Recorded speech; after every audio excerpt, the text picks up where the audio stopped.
what the Allotment Act says is that if people want allotments, then it takes up to 6 citizens to ask the council for allotment land. That's what the law says.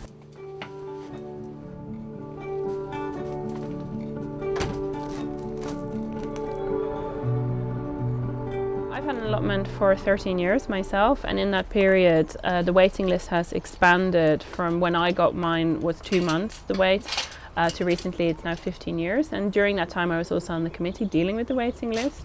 And then when I left, I decided wouldn't it be great if I could still do something for allotments but find out how allotment data could be made more publicly available.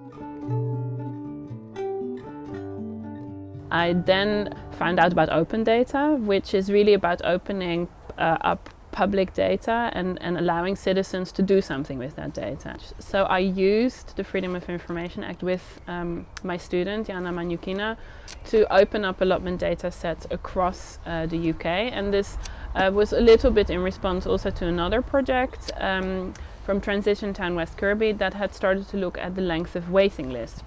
And that started to build a national data set for allotment data so that you can actually compare and find out what's happening across the UK. 63 million people with something like the second or third most populated country in Europe, and yet there is so much land that's not being used. So we're hoping that it's just going to galvanise people into doing something. I suppose specifically we're trying to develop a culture or an attitude where we perceive, particularly council-owned land, as our land. Unless the council can prove that they need it for another purpose, we should have access to it. I've been to New York to visit someone who set up a project in New York called 596 Acres. And having looked on the website, it was exactly what we wanted to do here, but streaks ahead. And so we didn't have the technology skills, the sort of data management skills, so we were looking for someone to do that, and Stephen turned out to be just the person. So this is a project in Brooklyn where they've gone around and mapped all the vacant lots that could possibly be used to grow upon. And so it's quite a nice website, very nice, and it's very community-led, and people are discussing lots and talking about what they're going to do on these lots. The code for this is on GitHub. Tried to install it, and it didn't translate fully through to Greater Manchester, zip codes, etc., etc., etc. Someone else's code, not fully documented, and all those things.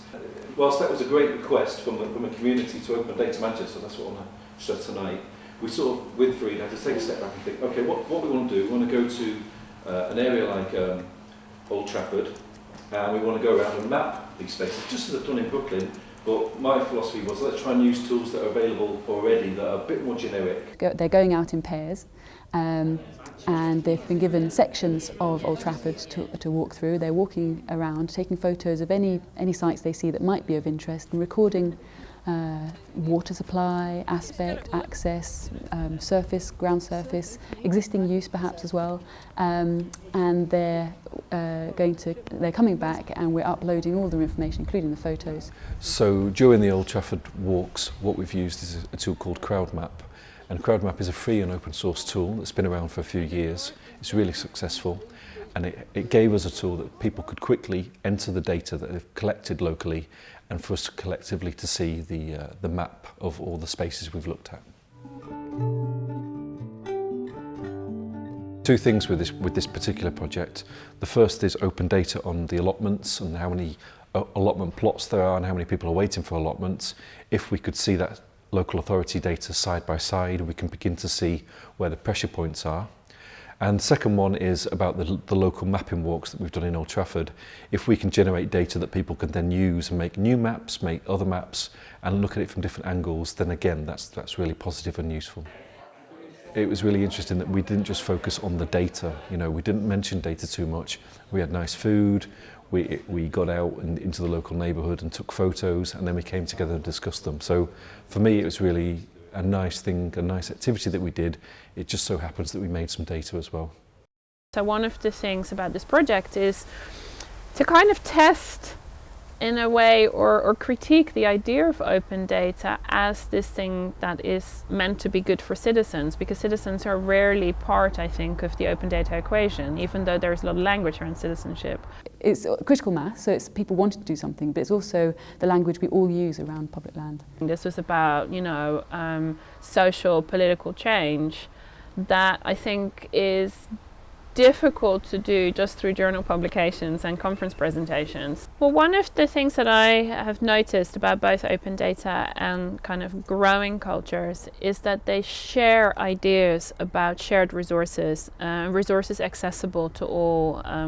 So digital commons, or in the case of the UK, the commons where people traditionally could grow on commonly shared land.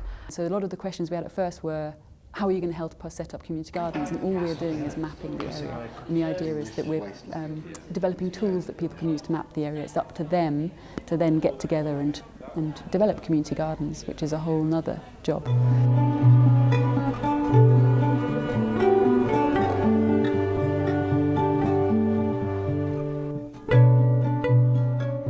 Here on the Lower East Side of New York City, where we have a big mix of people, a lot of immigrants, a lot of people who've just arrived from who knows where, suddenly realizing that they have a place where they can dig in and make something beautiful grow in New York City, it's fantastic. This garden I knew about, this empty lot, for 10 years, and didn't know my neighbors were also interested in it till I found it on 596acres.org. This group actually put up a sign that encouraged people in the community to get online and start talking about it, meet, and see what we could do. And it was amazing because I had no idea so many people were interested in gardening here. We have a very high rate of low-income people who don't leave the city in the summer. So places like this are their vacation home. They're my vacation home too. And together we can really make change happen on a lot of levels. New York City's new hot trend is resiliency. This neighborhood was impacted by Hurricane Sandy. A year before that, Hurricane Irene. What's going to happen this year? We don't know, but we do know if we work together in the garden, we have a better chance of being able to work together in crisis.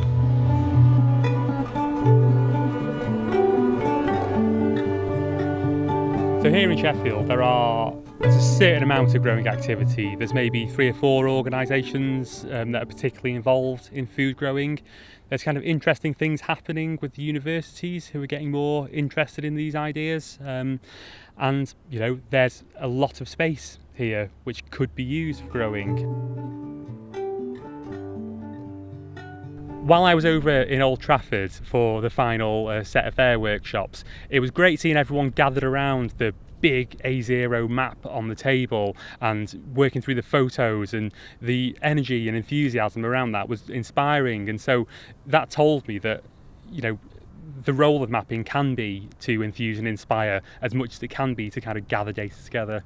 We led a whole group walk around some of these spots, and I live in this area, so I know the sites. I was taking people around really quite well. So it was helpful just to come along for me with that sense of, that sort of prior knowledge, and to get other people thinking about, what are the issues with these spaces? On Denholm Close, that's already a park. It's not very well used. And so in some ways, it'd be easier to turn some of that land into growing space. But in a way, what a shame to do that when there are other bits of land which are currently in horrible states. But while we were going around, there were other things that we saw that were useful to be able to pick out. For example, we spotted trees, cherry trees and other fruit trees. And at the moment, we don't really map those, but what a good opportunity to do that. So I noted those ones down, and ever since I've been spotting them wherever I go. Where there were community organisations or schools, where the housing was all sort of stuff that I didn't expect to be taking in, obviously, but started to happen, and that has really moved my thinking on into what does it take to make successful growing space in the community, and part of that, of course, is having some sort of social infrastructure as well as the physical infrastructure for growing.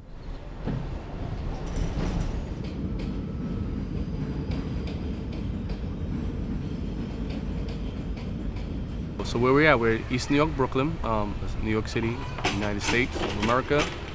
And what we've been looking at, looking at an urban farm, meaning that a farm, not a garden, that we grow food here, we grow for the neighborhood. And this place has been around for over 15 years. There was nothing here. It was just a lot of garbage, car tires, syringes, broken glass, hopelessness. We don't own the land, but we have a very long trust, like I would say land trust, if that's not the proper term, but we definitely have a relationship where people see that we're gardening here. So in terms of if there was a realtor or if there was some type of city agency that wanted to take it over, it would be a hard thing to do because they are seeing that there's green spaces being utilized. People feeling like this is something that can happen, right? So I would say in this part of New York City, they probably didn't have a model to look at. So this was something that they were stepping in on their own, realizing that they were going to have to create this for themselves. I appreciate people coming out and to hear about our work. And I'm sure like people before me or before us receive inspiration. I hope we could be some of inspiration also.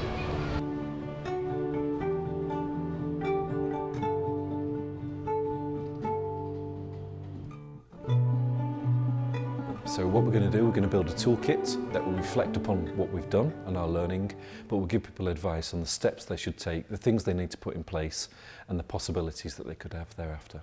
And we're working with the Community Land Advisory Service, who are based down in Bristol, who do this kind of thing. But we're looking for someone in Manchester, really, who has a bit of leverage with the council, maybe, or with developers, who could, put together some documentation to help us. So the vision now, for me, is to develop my project, the Sheffield Food Network, much more in line with what we've discovered along, as a result of doing this mapping work.